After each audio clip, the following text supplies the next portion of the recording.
What's your name? Where are you from? Lars Wallin from Sweden. Do you care how many sexual partners somebody that you're dating has had? No, not at all. You're asking the wrong guy. I'm a swinger. I party. I don't have those problems. Really, the more you fuck, the happier you are, I think. Really? To be honest with you. Hi, what's your name? Mans aizmirsās. Kas ir mans vārds? Man palika 90 gadi. Es nezinu, kas seks ir jau daudzus gadus.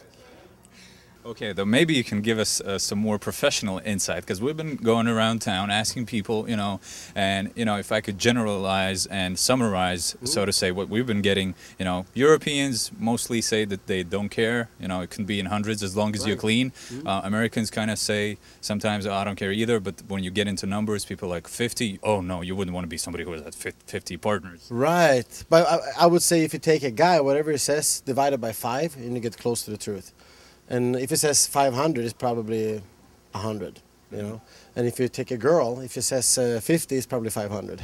Ir kāda atšķirība vai vīriešiem vai sievietēm, cik sievietes būtu jāsatiek un ar cik daudzām būtu bijusi intimitāte, kamēr tu atrod to īsto? Ja tas ir, nekad tu nezināsi, kad būs tā īstā atnāks.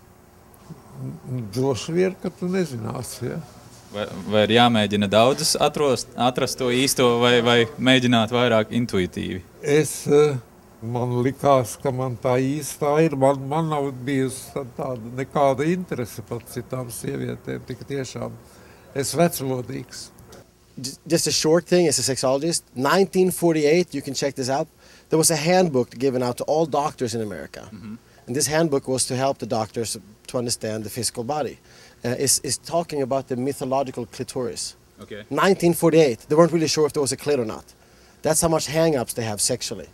So anything you say that has to do with sex is physical and body. It has nothing to do with the soul and the spirit, and therefore it's dirty. And the naughty bits, they can't show dick and pussies on anything else. I mean, in my country, if I watch Cops, we can show. We don't show the 5 bullets going through the head or the brain pumping out of the head. But if a dead person happened to have a nipple hanging out, we're not blurring it. Oh, yeah. Here's the other way around. Here they zoom in on the bullet hole in the middle of the afternoon for all the kids to see. But if there's a nipple, oh my God, you can't do that. It's blurred. So what happens here, we got people shooting in schools and sexually frustrated instead of other way around. I'd rather see them fucking and not be so frustrated. I train porn stars. I've never seen an angry porn star after they fuck. Okay, what do you... I've never been angry after... Are you ever angry after sex? Not really. The guys aren't really trying to date, they're trying to fuck. And if there's a good fuck, then they come back again, and eventually they fall in love, and then they have a date. But guys are looking for fuck, and they pretend to feel love. And girls are looking for love, but they pretend to sell sex. Okay. So that's why they get disappointed when the guy doesn't call. And now summarize the answers that you get in the States and back home in Sweden. It's basically the same. If a girl doesn't like anal, she will tell you that first of all, because she doesn't want to have that uncomfortable surprise happening in the bed. And other than that, I mean, girls are no different here, except they're a little bit more princess-like. And they won't talk to you unless they're impressed by you financially or career-wise. And I think in Europe, they don't really care so much about that. Yeah, that's why you choose a Russian girl, right? Right. Exactly. Or maybe I'm having a good career, who knows? Sakiet mums, lūdzu, jauniem puikām, kāda ir atslēga veiksmīgai un ilgai seksuālajai dzīvei?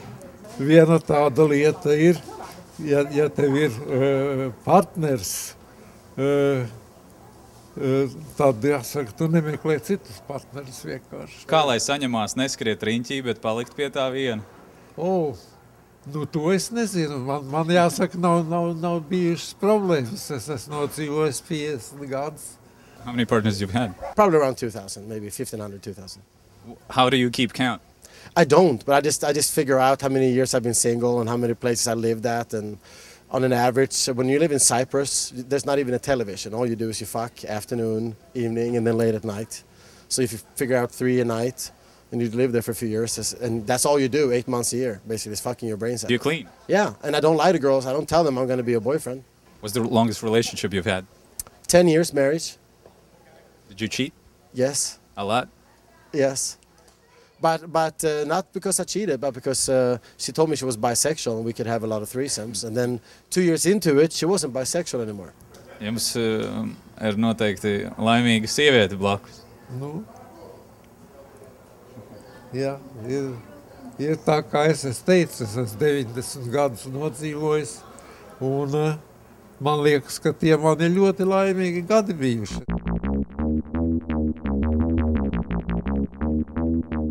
Let me ask you, do you consider yourself a sex addict? Yeah. Or just a normal European? No, I'm not normal. I know what normal is. Normal is like 1.8 legs, you know. So I don't consider that at all. I don't think about that. You know, I'm just doing my thing in life. yeah, well, I'm doing my thing too, but then I look into these American books and tests, and they obviously tell me I'm a sex addict. You ever tried that? Oh yeah, I mean the average person has 20 partners or less in life. I think I'm a sex addict if you go by those standards, you know. But then again, am I enjoying it? Yes. Do I have hangovers from it? No. You know, and am I going to do it as long as I want to do it? Yeah. So you don't care about it if a chick had 2,000 partners? No, not at all. Actually, I like to watch, so that's kind of cool. I'm a voyeur too, so I'm not jealous. I'm comfortable in myself, and I believe everything comes out of fear, not being comfortable in your own body, and therefore no one else can have fun. I mean, if I have someone who knocks on my wall because I have a party at night, it's usually a fat person or a bitter person. Okay. Someone doesn't have much fun themselves, so they want to kind of ruin your fun. So you want to explore all kinds of things? Well, I want people to stay in shape and feel good and beautiful, and I guarantee you there will be less problems. And if you have more sex, you'll be tired and you sleep at night instead of beating people up. Well, looks like there's a lot of different opinions, but if we summarize the subject, mostly to everybody there is a number that is too high, and that number tends to range from 10 to 40-ish, and if it's over 50 to most, it's a no-no. But I'm happy we went around town, caught all these people on camera, and found out what they think of this. And I will see you next time on the next episode. Bye.